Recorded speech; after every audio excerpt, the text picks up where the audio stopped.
Bismillahirrahmanirrahim. Assalamualaikum warahmatullahi wabarakatuh.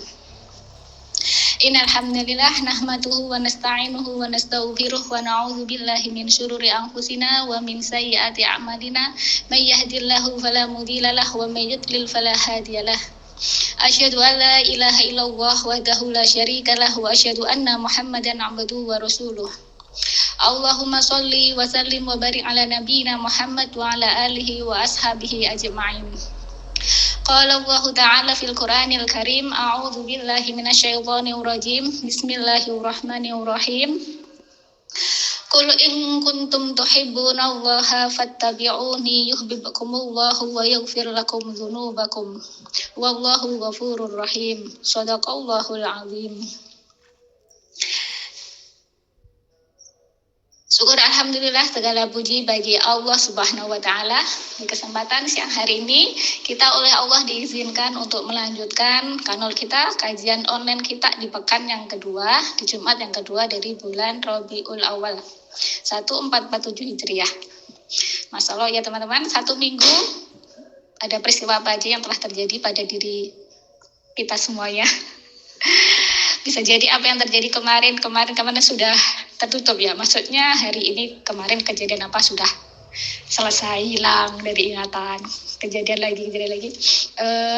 Ya semoga setiap apa yang telah terlewat itu adalah kebaikan dan bukan kemaksiatan. Amin ya rabbal alamin. Teman-teman rahimakumullah, di pekan kedua, di Jumat kedua, jadwal kita adalah materi di sini ada kebaikan, yaitu terkait dengan kisah-kisah. Yang di situ kita ambil apa sih kebaikan yang bisa kita petik dari kisah tersebut kayak gitu ya. Dan masih tetap menggunakan bukunya Najwa Husain Abdul Aziz ya.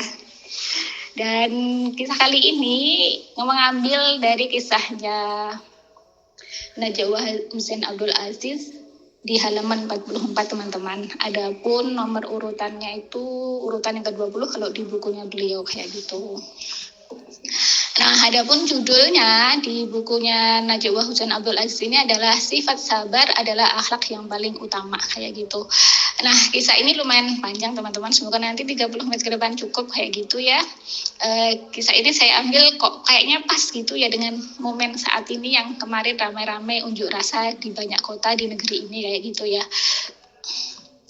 Dan semoga ini nanti kisah ini bisa menginspirasi kita bagaimana harusnya ya menyampaikan aspirasi kayak gitu ya. Semoga bermanfaat.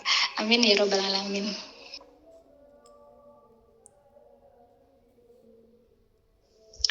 Teman-teman rahimakumullah, ini judulnya saya ganti aja ya. Saya ganti aja, bukan sifat sabar adalah akhlak yang paling utama, tapi saya ganti aja dengan menyampaikan aspirasi. Jadi ini kisah Abdullah ibnu Zubair, Abdullah bin Zubair kayak gitu ya, atau bisa juga Abdullah bin Zubair dalam menyampaikan aspirasinya kepada Khalifah Muawiyah bin Abi Sufyan kayak gitu. Kita mulai ya teman-teman kisahnya. Ini kisahnya Abdullah ibnu Zubair atau Abdullah bin Zubair ini kita kenalan dulu sama dia kayak gitu ya. Sedikit aja. Jadi Abdullah bin Zubair ini anaknya Zubair bin Awam dan sama pasangannya yaitu Asma binti Abu Bakar kayak gitu. Jadi Abdullah bin Zubair ini cucunya Abu Bakar As-Siddiq, khalifah yang pertama gitu ya. Terus kemudian Abdullah bin Zubair ini teman-teman, dia itu lahirnya di Kuba di luar kota Madinah ya. Jadi teman-teman bisa bayangkan ya, hamil 9 bulan itu Asma binti Abu Bakar itu hijrah dari Mekah ke Madinah dalam kondisi mengandung Abdullah bin Zubair ini kayak gitu. Bisa bayangkan, saya nggak bisa itu. Ya jangan dikira perjalanannya pakai pesawat terbang teman-teman. Dari Makkah Madinah itu ditempuh ya dengan kendaraan pada waktu itu ya seputar unta, kuda, bigol kan kayak gitu ya. Masya Allah ya. Dan juga dengan jalan kaki kayak gitu. Dalam kondisi hamil 9 bulan berarti ya, karena lahirnya itu di Kuba kayak gitu. Masya Allah ya, itu Abdullah bin Zubair kayak gitu. Terus kemudian Abdullah bin Zubair ini, Masya Allah ya, wafatnya teman-teman ya, wafatnya itu kan di ibunya masih hidup ya, Asma binti Abu Bakar ini masih hidup ketika Abdullah bin Zubair ini wafat kayak gitu. Dan wafatnya ini sangat tragis sekali kayak gitu, Masya Allah ya. Jadi Abdullah bin Zubair ini akhir kehidupannya beliau itu wafat di tangan Hajat As-Sakhafi, yaitu Hajat ini dari Sakif kayak itu. Dia orangnya, Insya Allah nggak bisa ngomong dengan kata-kata, sangat kejam dan ya menghalalkan darah sama Muslim kayak gitu ya. Jadi wafatnya Abdullah bin Zubair itu disalib di penggal kepalanya, dan yang membunuh adalah Hajat As-Sakhafi yang dia mengaku sebagai seorang Muslim. Masya Allah ya. Saya baca kisah itu, ya Allah, seperti itu. Jadi sedangkan ini kan kisahnya ini Abdullah bin Zubair ini kan mengajukan aspirasi dia kayak gitu ya, nasihat dia kepada Khalifah Muawiyah bin Abi Sufyan kayak gitu. Saya ingin mengetahui kemarin itu ini silsilahnya gimana sih kok bisa Abdullah bin Zubair ini menyampaikan aspirasi kepada Khalifah Muawiyah. Karena pada masanya Muawiyah bin Abi Sufyan kayak itu ya, ini kan ada dua khalifah kayak gitu ya. Maksudnya pada waktu itu khalifah yang syah itu adalah Khalifah Ali ya, Ali bin Abi Thalib radhiyallahu anhu kayak gitu. Sedangkan Muawiyah bin Abi Sufyan ini juga nggak mau turun kayak gitu ya, dia di wilayah sampai gitu. Nah kemudian ternyata saya baca di buku, akhirnya saya kan cari-cari ya, ini kisahnya gimana sih, runtut-runtutannya kayak gitu. Nah ternyata ini peristiwanya bisa saya ambil kesimpulan bahwanya setelah Khalifah Ali radhiyallahu anhu itu wafat kayak gitu, sehingga Muawiyah bin Abi Sufyan ini menjadi khalifah yang sah pada waktu itu bagi kaum muslimin kayak gitu. Jadi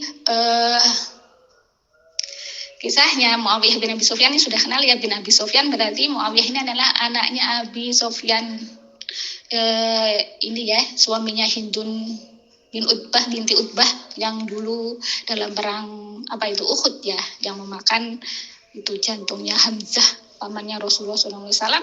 Ternyata setelah Fathul Mekah itu Abi Sufyan sama istrinya itu Hindun itu masuk Islam, kemudian dia memiliki anak namanya Muawiyah bin Abi Sufyan kayak gitu, yang kemudian menjadi khalifah setelah Khalifah Ali bin Abi Thalib radhiyallahu anhu itu wafat.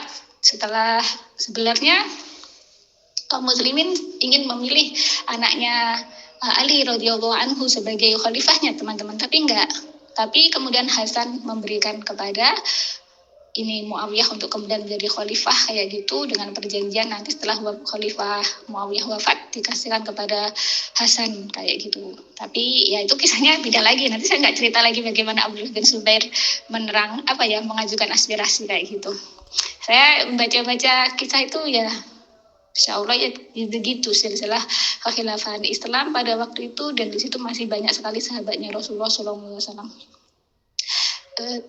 Ya saya baca di beberapa literatur ya teman-teman, kalau terkait dengan sejarah itu memang kalau tanpa riwayat itu kita nggak bisa langsung nerima gitu aja. Saya bandingkan baca kisahnya Abdullah bin Zubair dalam buku Karakteristik Para Sahabat Rasulullah dengan kisahnya beliau ketika diterangkan di buku Politik dan Kekuasaannya Ibnu Qutaibah kalau nggak salah ya, di buku itu ya. Itu beda loh bahasanya. Saya sampai takut untuk membaca buku Politik dan Kekuasaan karangan Ibnu Qutaibah kalau nggak salah itu. Ya, insya Allah itu ya. Saya takut untuk melanjutkan. Saya cuma ingin tahu silsilahnya Muawiyah sama Abdullah bin Abdul Aziz ini Abdullah bin Zubair ini sudah berhenti. Saya takut untuk membaca buku ini. Kalau teman-teman misalkan mencari referensi buku terkait dengan sejarah Islam, ya kalau misalnya seperti buku Politik dan Kekuasaan itu, teman-teman harus punya basic yang benar-benar sudah bagus, yang mantap terkait dengan seluruh para sahabat Rasulullah SAW kayak gitu. Karena memang bahasa dari buku itu ya bisa-bisa beda-beda penggunaan bahasa itu. Saya baca buku Politik dan Kekuasaan itu benar begini kayak gitu. Ya karena ya saya bandingkan dengan buku-buku misalnya kata baca kisahnya para sahabat ketika dikisahkan dalam bukunya Tabiin kayak gitu ya. Terus kemudian kisah-kisah yang lain itu kok gini kayak gitu, Masya Allah ya. Itu ya itulah teman-teman ya, itu sedikit tambahan aja. Kita lanjutkan lagi ke bahasan Abdullah ibnu Zubair menyampaikan aspirasinya kepada Khalifah Muawiyah bin Abi Sufyan kayak gitu. Nah teman-teman, ini kisahnya, ini saya agak nggak ringkas ya, nanti ya pasti akan ada yang saya nukil persis seperti yang ada di buku kayak gitu. Jadi kisahnya itu Muawiyah bin Abi Sufyan ini dia memiliki tanah itu berdekatan dengan tanahnya Abdullah bin Zubair kayak gitu. Nah, tanahnya Muawiyah bin Abi Sufyan ini itu yang mengerjakan adalah para budak-budaknya. Maksudnya budaknya Abi Sufyan yang mengelola tanah itu kayak gitu. Yang mengolah tanah itu. Nah, di suatu hari ada salah seorang dari budaknya Muawiyah itu masuk ke tanahnya Abdullah bin Zubair kayak gitu, ya. Nah, mengetahui itu, karena si budak ini masuk ke tanahnya Abdullah bin Zubair itu tidak seizinnya Abdullah bin Zubair itu nggak rela gitu istilahnya, nggak ridho. Kenapa kamu masuk ke tanahku tanpa izin kayak gitu? Nah, akhirnya itu disampaikan kepada khalifah kayak gitu, Khalifah Muawiyah bin Abi Sufyan. Jadi Abdullah bin Zubair ini menulis surat menceritakan kalau bahwasanya ada salah satu budaknya Khalifah Muawiyah yang masuk ke tanahnya kayak gitu. Dia membuat surat kepada Khalifah Muawiyah kayak gitu. Dan kemudian dalam surat itu Abdullah bin Zubair itu menjelaskan bahwasanya jangan sampai peristiwa seperti itu terjadi lagi kayak gitu. Nah, ini loh teman-teman bahasa ya. Cara aspirasi yang disampaikan oleh Abdullah bin Zubair itu dalam waktu itu dengan membuat surat kayak gitu ya. Karena waktu itu kan belum ada internet kayak gitu ya. Kalau sekarang gampang, pakai semua metode bisa aspirasi, buat surat juga bisa, email bisa, apa itu WhatsApp yang apalah, semua metode bisa diaktifkan, bisa lebih mudah menyampaikan aspirasi kepada penguasa kayak gitu ya. Dan jelas ya, maksudnya jelas. Kalau terkait dengan ini sebenarnya bukan terkait dengan urusan pemerintahan yang disampaikan aspirasinya Abdullah bin Zubair ini, tapi terkait dengan urusan pribadi dia dengan urusan pribadinya Khalifah Muawiyah kayak gitu ya. Jadi caranya dia dengan baik ya, dengan lewat surat kayak gitu. Nah teman-teman, ini terkait dengan masuk tanahnya orang aja segini loh tuh. Apalagi kalau sekarang kadang-kadang di desa itu orang belusuk lewat tanahnya orang tanpa seizin. Kadang-kadang cari ramban, cari apa itu daun-daun untuk pakan kambingnya, ternaknya itu kadang ya asal pangkas aja di tanahnya orang. Seperti itu nggak boleh teman-teman ya. Jadi harus seizin. Kalau sudah diizinkan boleh ya berarti boleh, kemudian sewaktu-waktu kemudian cari ramban, cari suket di tanahnya itu. Tapi kalau nggak diizinin ya dosa itu, ya harus seizin pemiliknya kayak gitu. Jadi itu. Nah, terus kemudian teman-teman, surat itu akhirnya sampai kepada Khalifah Muawiyah bin Abi Sufyan kayak gitu. Nah, Muawiyah bin Abi Sufyan ini memang ya seorang khalifah ya, dia pasti pandai dalam hal berpolitik kayak gitu ya, dan juga harus punya kebijaksanaan kayak gitu ya, karena memang dia seorang khalifah kayak gitu.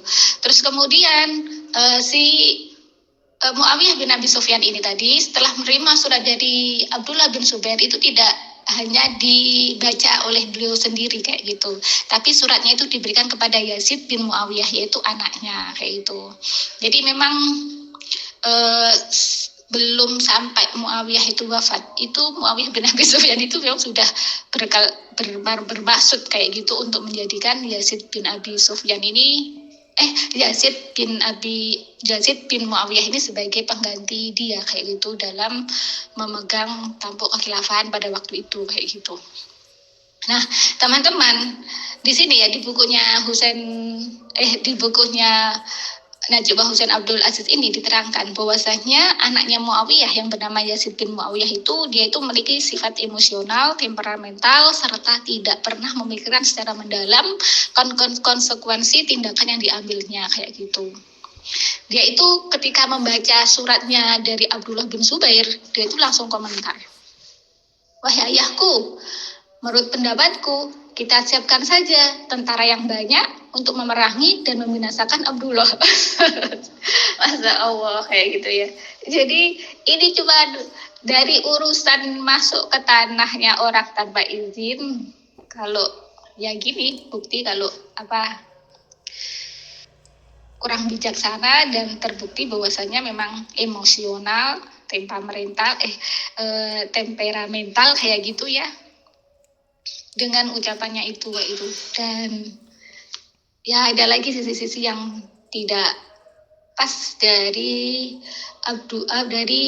Yazid bin Muawiyah ini. Sampai kemudian teman-teman dalam sejarah itu kan diterangkan bahwasanya ketika sebelum wafatnya Muawiyah itu kan Muawiyah sudah melobi para sahabat Rasulullah yang ada di Madinah pada waktu itu ya untuk kemudian nanti mengangkat Yazid ini sebagai khalifah kayak gitu. Nah, Abdullah bin Zubair ini termasuk salah satu yang di lobi pada waktu itu ya, dan dia nggak mau Abdullah bin Zubair ini membaiat Yazid. Bahkan ketika Muawiyah bin Abu Sufyan ini wafat dan kemudian oleh orang-orang Syam Yazid itu diangkat sebagai khalifah, Abdullah bin Zubair ini dan para sahabat yang lain yang masih tersisa itu nggak mau membaiat Yazid kayak gitu. Karena ternyata salah satu hal yang nggak baik dari Yazid itu untuk menjadi seorang khalifah kan harus bertakwa kayak gitu ya. Nah, ternyata di buku-buku diterangkan salah satunya ya sifat yang tadi itu ya. Terus kemudian pernah juga, bukan pernah ya, peminum khamr seperti itu. Insya Allah ya teman-teman. Jadi ini nggak mengungkap aib ya teman-teman. Cuma ini membaca fakta sejarah kenapa kemudian para sahabat itu nggak mau kemudian membaiat Yazid bin Muawiyah itu untuk sebagai khalifah pelanjut dari bapaknya kayak gitu ya. Jadi memang tampuk kekuasaan itu ketika dipegang oleh orang-orang yang nggak bertakwa itu bahaya kayak gitu. Padahal ini dalam sistem Islam loh ya. Maksudnya dalam situasi hukum-hukum Islam yang di situ ditegakkan dalam kekhilafahan Islam kayak gitu ya. Jadi memang benteng utama dari seorang itu adalah ketakwaan kayak gitu. Ketika ketakwaan dalam diri seorang itu nggak ada, dalam kondisi pemerintahan apapun itu dia bisa buruk kayak gitu. Apalagi kalau kemudian diatur dengan hukum-hukum yang buruk, tambah parah kayak gitu ya. Jadi ya itu sedikit tambahan aja ya teman-teman ya. Jadi itu jawaban dari anaknya Muawiyah bin Abdul Aziz anaknya Muawiyah bin Abi Sufyan. Insyaallah maaf keliru ngomong. Nah, terus kemudian teman-teman mendengar jawaban anaknya itu, Muawiyah ya kaget, ini gimana ini ya, mungkin ya kalau bahasa saya ini calon penggantiku gitu kan, mengharapkan penggantinya nanti kan Yazid kayak gitu, kok begitu kayak gitu. Maka Muawiyah ini menasihati Yazid kayak itu, wahai anakku, untuk menyelesaikan berbagai persoalan yang terjadi di antara manusia tidaklah boleh berdasarkan emosi. Sebagai langkah pertama aku akan mengirim surat kepadanya kayak gitu. Jadi ini Muawiyah ya pastilah dia lebih banyak pengalaman kayak gitu ya, dan dia mengetahui situasi perpolitikan pada waktu itu, bagaimana Abdullah bin Zubair atas posisi dia kayak gitu dan sebagainya kan ngerti kayak gitu. Berarti harus paham, kalau sekarang itu istilahnya apa ya, harus paham seluk-beluk masing-masing dari lawan politiknya gitu ya, sehingga untuk menyelesaikan persoalan itu bisa tepat kayak gitu, tidak kemudian memunculkan konflik yang baru yang itu malah kemudian bisa memperruwet masalah dan tidak menyelesaikan masalah kayak gitu. Apalagi ini antara khalifah dengan rakyatnya, kalau sekarang antara presiden dengan rakyatnya, ibaratnya begitu. Dan ini bukan masalah kepemimpinan dalam negara, ini masalah pribadi sebenarnya kan, tanah Muawiyah sama tanahnya Abdullah bin Zubair kayak gitu. Maka kemudian ya Muawiyah bin Abi Sufyan ini menulis surat untuk Abdullah bin Zubair kayak gitu sebagai balasan suratnya tadi itu. Kemudian sebelum surat itu disampaikan, diantarkan kepada Abdullah bin Zubair, Muawiyah menyuruh Yazid baca dulu. Jadi ya ini bisa dicontoh juga ya. Begini contohnya mendidik, ya salah satu cara mendidik generasi penerus, ibaratnya kan gitu diharapkan oleh Muawiyah Yazid sebagai generasi penerusnya. Itu suruh baca dulu surat dari bapaknya tadi itu sebelum dikirim kepada Abdullah bin Zubair kayak gitu. Nah, kemudian dalam surat itu teman-teman yang tertulis ini ya, teman-teman simak ya, bagaimana tulisan dari Muawiyah bin Abi Sufyan dalam menyelesaikan kasus budaknya yang masuk ke tanahnya Abdullah bin Zubair tanpa izin kayak gitu ya. Dalam surat itu tertulis, wahai anak sahabat Rasulullah SAW, ya jelas ya teman-teman, tadi kan Abdullah bin Zubair itu anaknya Zubair bin Awam. Zubair bin Awam itu kan sahabatnya Rasulullah. Abdullah bin Zubair juga pernah bertemu dengan Rasulullah dan juga bersama Rasulullah, juga termasuk sahabat kayak gitu, sahabatnya Rasulullah SAW. Ya, dari situ teman-teman ya, kelanjutan dari isi surat itu, wahai anak sahabat Rasulullah SAW, aku telah membaca isi suratmu. Aku juga merasa kesal dengan apa yang telah membuat dirimu kesal. Dan aku akan merasa lebih tenang hidup di dunia ini jika kamu merasa ridho kepadaku. Wahai Abdullah, beserta surat ini aku serahkan kepadamu sejumlah uang, tanah, dan seorang budak. Adapun tanahku yang berdekatan dengan tanahmu dan budak yang telah memasuki tanahmu mulai saat ini menjadi milikmu. Wassalamualaikum warahmatullahi wabarakatuh. Masya Allah. Jadi itu akhirnya teman-teman ya, oleh Muawiyah bin Abi Sufyan, tanahnya yang berdekatan dengan tanahnya Abdullah bin Zubair tadi diberikan. Terus kemudian budak yang kemudian tadi itu masuk ke tanahnya Abdullah bin Zubair juga diberikan, ditambah lagi dengan uang kayak gitu. Nah di sini nggak disebutkan berapa jumlah uangnya. Nah inilah betapa kemudian menjadikan puas kayak gitu ya. Abdullah bin Zubair itu puas dengan keputusan itu kayak gitu. Kemudian kan ini setelah membaca suratnya Muawiyah itu, Abdullah bin Zubair itu membalas suratnya Muawiyah bin Abi Sufyan, membalas suratnya Khalifah Muawiyah bin Abi Sufyan. Isinya teman-teman, wahai Amirul Mukminin, mudah-mudahan Allah memberkahi dan memperpanjang umurmu. Tidak ada seorang pun yang duduk di kursi kekuasaan yang dapat menandingi pendapatmu yang bijaksana ini. Gitu. Masya Allah. Kalau teman-teman bisa bayangkan kan, cuma urusan masuk tanah tanpa izin, balasannya tanah diberikan, budak diberikan, tambah uang.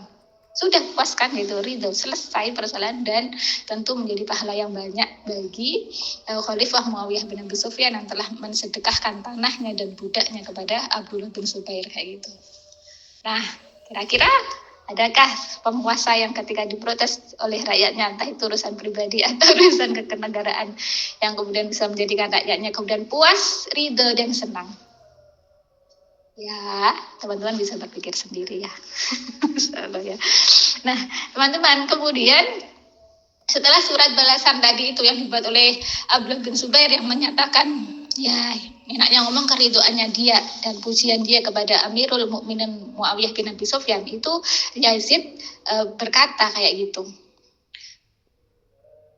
mengatakan bahwasanya dia percaya kepada bapaknya yaitu Muawiyah bin Abi Sufyan atas kebijaksanaannya dan kecerdasannya dalam menyelesaikan masalah kayak gitu.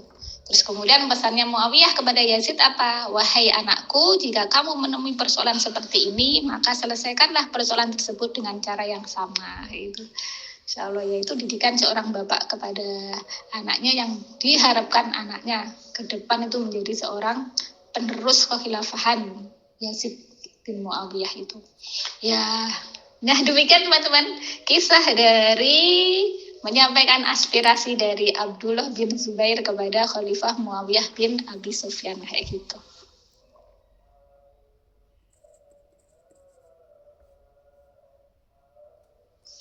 Teman-teman rahimakumullah, kebaikan apa yang bisa kita petik dari kisah menyampaikan aspirasi dari Abdullah bin Zubair kepada Khalifah Muawiyah bin Abi Sufyan? Yang pertama adalah kebaikan yang bisa kita petik dari kisah itu apa? Izin atas bukan milik kayak gitu ya. Maksudnya itu Kalau kita ingin memasuki, memakai, mengambil, memakai ya, jangan mengambil ya, ingin ya mengambil bisa ya, itu harus, kalau bukan milik kita sendiri maka harus izin kepada pemiliknya. Nah, di sini saya ibaratkan aja tanah orang lain itu seperti rumah kayak gitu ya. Jadi dia pun kalau masuk rumahnya orang itu kita harus minta izin dulu sebagaimana Allah terangkan dalam Quran surah An-Nur ayat 28. Maka demikian pula ketika kita mau memasuki tanahnya orang lain atau kemudian mau mengambil suatu milik orang lain atau mau memakai milik orang lain, maka harus seizin pemiliknya kayak gitu. Jadi Quran surah An-Nur ayat 28 itu bisa menjadi dalil tadi itu mewakili ya itu ya, bahwasanya ketika kita itu memasuki wilayah yang di situ tuh bukan wilayah kepemilikan kita, tuh harus izin. Kalau misalkan teman-teman mau masuk ke negara lain kan tuh harus ngurus paspor dulu, harus mengurus visa dulu dan sebagainya gitu kan. Nah sama ketika kita mau masuki wilayah-wilayah tanah-tanah atau rumah-rumah yang di situ bukan milik kita sendiri, maka harus izin kepada pemiliknya itu. Saya bagikan aja Quran surah An-Nur ayat 28 itu, yaitu terkait dengan larangan kemudian kita itu memasuki rumah orang tanpa seizin pemiliknya. Nanti ayatnya itu bisa teman-teman baca sendiri ya. Itu sudah saya bagikan.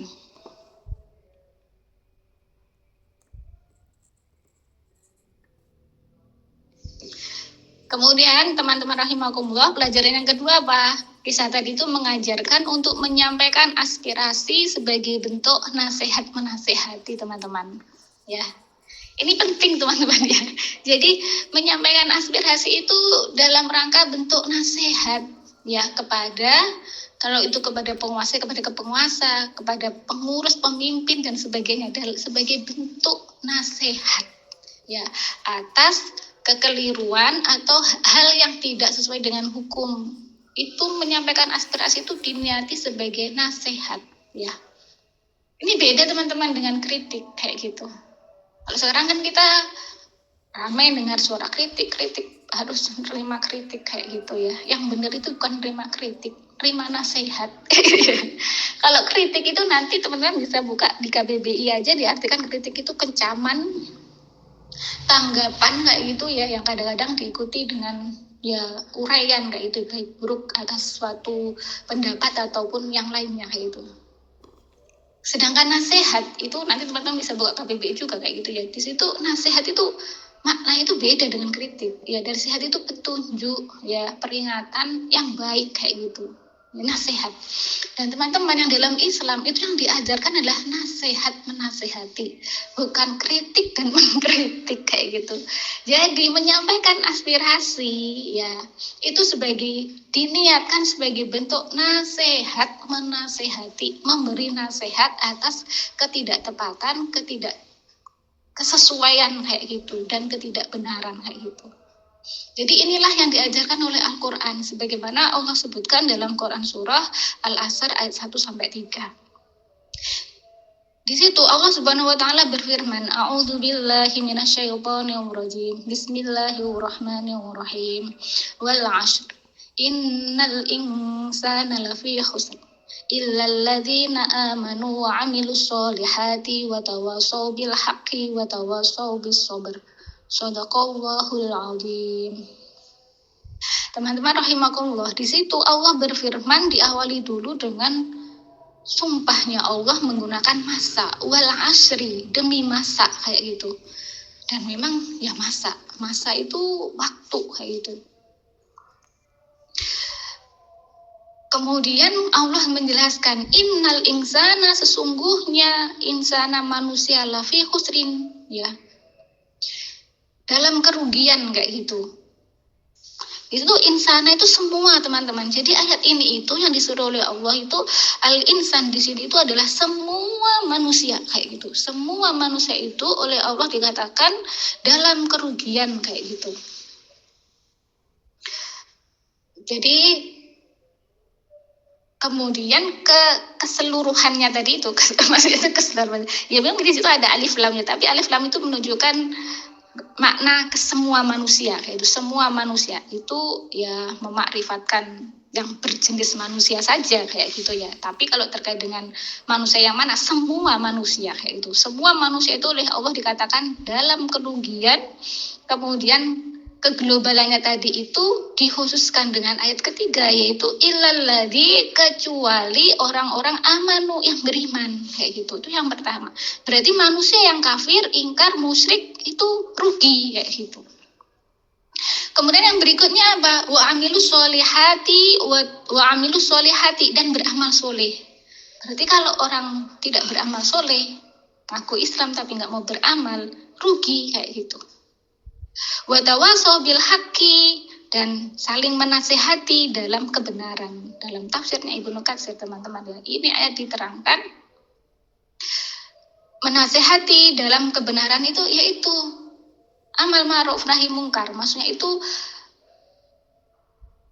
menasehati untuk taat kepada perintah Allah dan menasehati untuk meninggalkan larangannya Allah kayak gitu. Terus kemudian berikutnya watawasau bisober, dan saling menasihati dalam kesabaran. Kesabaran apa aja dalam tafsir Ibnu Katsir diterangkan di situ, sabar dalam menerima kodok takdir, juga sabar dalam menerima musibah, sabar dalam menyampaikan amal ma'ruf nahi mungkar seperti itu.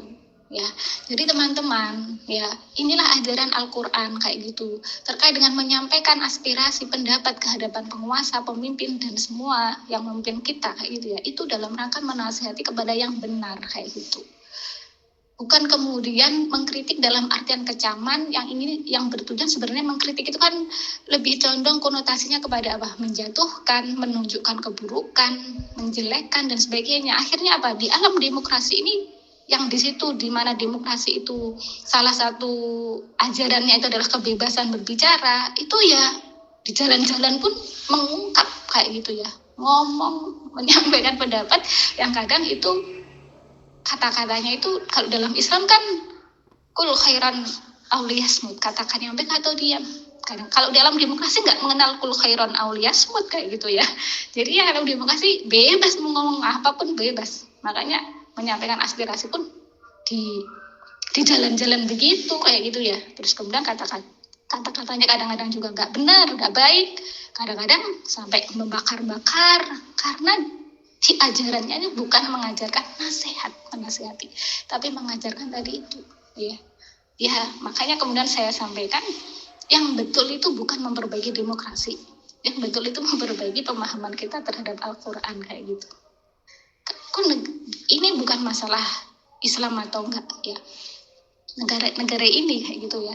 Kalau teman-teman mau berpikir demokrasi itu bukan dari Indonesia teman-teman, tapi kemudian kenapa kita sebagai seorang muslim lebih pede dengan demokrasi, memperjuangkan demokrasi daripada kemudian mendakwahkan ajaran Al-Quran yang sudah dijanjikan oleh Allah kebenarannya kayak gitu.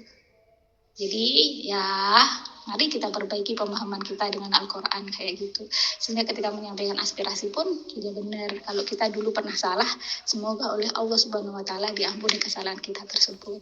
Amin ya rabbal alamin. Nah itu teman-teman ya, terkait dengan kebaikan kedua yang bisa kita petik.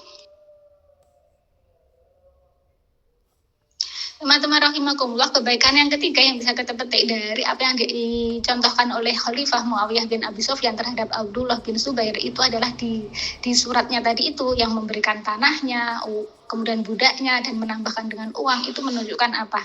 Beliau membalas dengan yang baik, yang lebih baik kayak gitu ya. Sebenarnya kan Abdullah bin Zubair nggak meminta itu.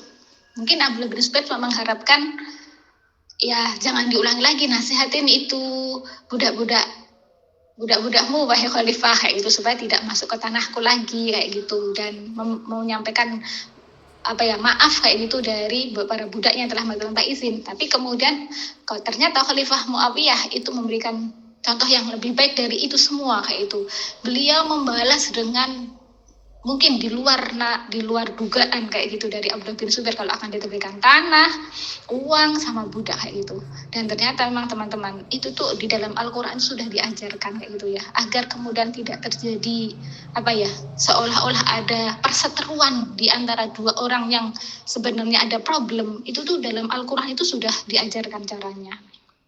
Yaitu tercantum dalam Quran surah Fussilat ayat 34 kayak itu. Di situ Allah Subhanahu wa taala berfirman, "A'udzubillahi minasyaitonir rajim. Bismillahirrahmanirrahim. Wala tastawil hasanatu walas sayyi'ah. Idfa' billati hiya ahsanu fa idzal ladzi bainaka wa bainahu adawatun ka'annahu waliyyun hamim." Shadaqallahul 'adzim. Artinya, wala tastawil hasanatu walas sayyi'ah, tidaklah sama antara kebaikan dan keburukan itu. Tidaklah sama antara kebaikan dan keburukan itu. Idfa, tolaklah ya kejahatan itu dengan kebaikan kayak gitu, dengan cara yang lebih baik, ahsan ya, yang lebih baik ya. Fa idzal ladzi bainaka wa bainahu adawatun ka'annahu waliyyun hamim. Maka jika orang bainaka antara kamu dan antara dia itu ada adawah, ada perselisihan itu atau permusuhan, itu malah seolah-olah itu menjadi teman yang setia kayak gitu, teman yang baik kayak gitu ya. Masya Allah teman-teman, ini loh. Jadi akhirnya ya contohnya kayak Muawiyah, Khalifah Muawiyah sama Abdullah bin Zubair ini, akhirnya kan tidak nampak permusuhan itu dan hilanglah rasa permusuhan itu. Yang terjadi malah antara dia sama Abdullah bin Zubair itu malah berteman setia, teman baik kayak gitu. Ya Allah teman-teman ya, ini loh ajaran Al-Quran kayak gitu, yang kadang-kadang susah ya untuk menolak seperti ini.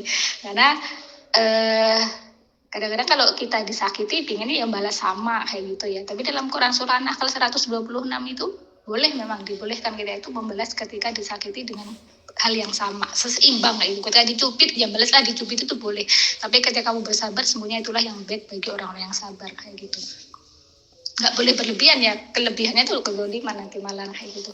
Jadi Masya Allah teman-teman ya, demikianlah kebaikan yang bisa kita petik dari kisahnya Abdullah bin Zubair yang menyampaikan aspirasinya kayak gitu. Ada lagi ya enggak ya? Ya insya Allah cukup itu teman-teman, kebaikan yang bisa kita petik. Oh kalau saya nambahkan lagi itu apa yang dilakukan oleh Abdullah bin Zubair itu menunjukkan kebaikan dia dengan memaafkan kayak gitu ya. Biar ada loh teman-teman dibalas dengan lebih baik. Itu kalau orangnya nggak mau memaafkan ya nggak dimaafkan, tetap bersalah, jadi juga bisa kayak gitu ya.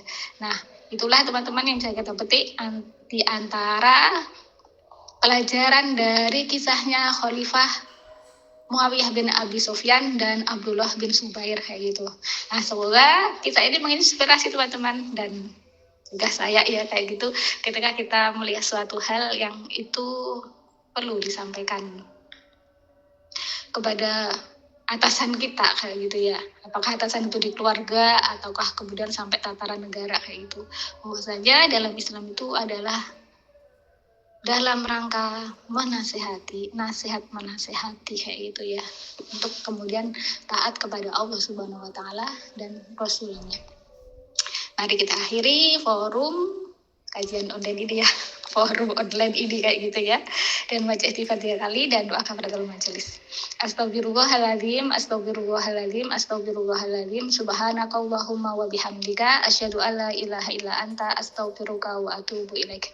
Al-haqqu min rabbika fala takunanna minal mumtarin. Sungguhnya kebenaran itu datangnya dari Allah semata, dan apabila ada salah ataupun kurangnya itu semata-mata kelemahan saya pribadi, mohon dimaafkan.